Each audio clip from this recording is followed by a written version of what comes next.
You carry an invisible burden that weighs heavier than any physical load. Most people don't even realize how much they cling to their past. Even after profound changes, they cling to what once was. The old life feels familiar, like a worn-out coat you should have taken off long ago. Even pain and struggle become a comfort zone if they have been part of your life for long enough. But true growth is only possible when you let go. The person you once were shaped your path, but they will no longer determine your future. The moment you shed old labels, a new space opens up, a space full of possibilities that is no longer limited by past stories. The question is, what is holding you back? Identity is constantly changing. It is not a rigid construct, but a living expression of one's own potential. The crucial question is no longer, who was I? It is, who am I willing to become? Often, even pain offers a deceptive sense of security. Resentment, guilt, or regret. All of these may be burdensome, but they are familiar. People often carry this burden around with them for years. The thought of letting go seems more frightening than the pain itself. However, this attachment to suffering does not create control. It is the true loss of control. The past may seem predictable, but in reality it is like a golden cage. It conveys security where there is none. Transformation does not only happen internally. The environment often reacts with resistance. Family, friends, and colleagues know a certain version of you. They expect to continue seeing exactly that. People hold on to what they know. It gives them security. Freeing yourself, therefore, requires more than an inner decision. It takes courage to rise above the expectations of others, to embody the new version of yourself, even if it is met with incomprehension. You don't owe anyone the old version of yourself, not even yourself. Leaving the past behind means letting go of the emotional weight.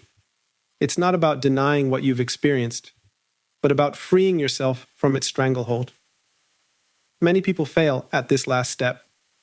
They confuse letting go with losing their identity. But true liberation only begins with the realization that the past will not determine the future. Do you feel uncomfortable at the thought of letting go? That's not a sign of failure. It shows that you are on the threshold of real change. The way forward begins with a new definition of yourself. Who are you without the old stories and labels? What remains when you no longer define yourself by the past? Stop looking back. Focus on what you are ready to embody. Stop searching for approval. People may continue to see you as they did before, but your realization does not need permission. Transformation is not a vote, it is a decision. Most people don't realize how much old emotions shape their future. External circumstances don't hold you back. It's the internal patterns that reinforce themselves. Those who have experienced rejection for years unconsciously seek out situations that recreate that very feeling. The mind finds what it seeks. This creates a stuck pattern of life. The way out begins with awareness. Do you feel a disproportionate reaction? Ask yourself, am I reacting to the present or repeating a feeling from the past? This realization gives you the power to break the pattern. The ego maintains itself through identification. It clings to the body, intellect, emotions, and personal history. These attachments are its survival mechanism. The more it identifies with form and role, the more real it seems. This illusion is the source of separation. The biggest challenge is to detach from these false identifications. The ego defines itself through every experience, especially emotional intensity. Every moment of pain or pride becomes a layer in the self-image. That is why it is difficult to let go of old stories.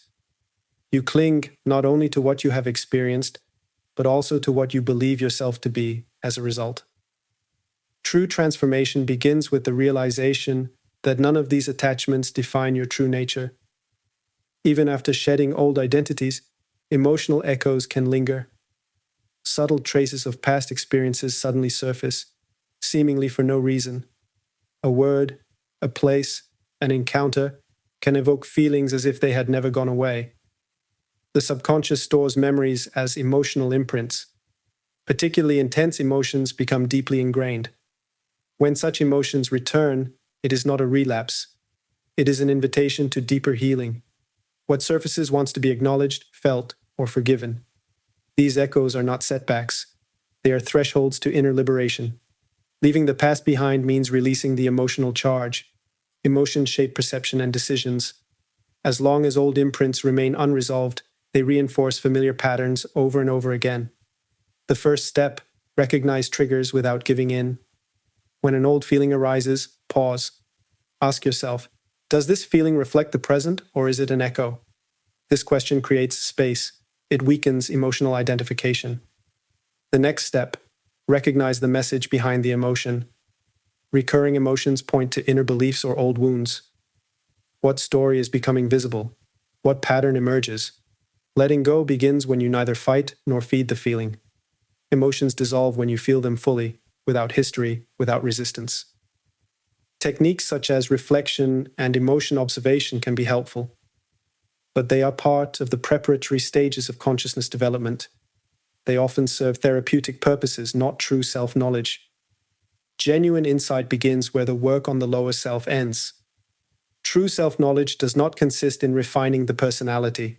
It consists in the direct experience of unchanging consciousness. Working with emotional patterns can clarify the mind.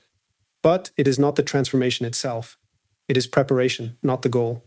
The great test lies in not falling for the illusion that this preparatory process is already the goal. The ego likes to dress itself in new clothes. It calls itself spiritually mature or conscious, but it is still the same, an image of itself. True transformation comes through access to a deeper inner stillness, a state beyond thoughts and identity. Many seekers believe they must constantly process their emotions or engage in endless self-reflection. But transformation does not happen through mental effort. It happens when the noise falls silent.